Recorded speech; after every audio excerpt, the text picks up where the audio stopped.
ये Kelvinator AC का है, एसी है। इसका एरर कोड हम आपको दिखाएगा।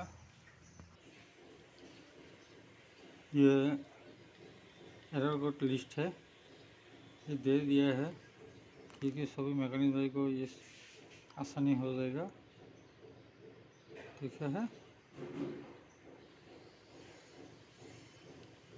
इसको हम लोग सर्विसिंग किया है, तो सर्विसिंग किया तो ये जो एरर कोड है कभी कभी गायब हो जाता है, इसलिए इसको दे दिया है, ठीक है। तो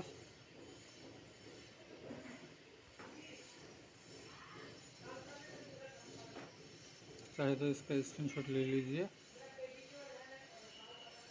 बस।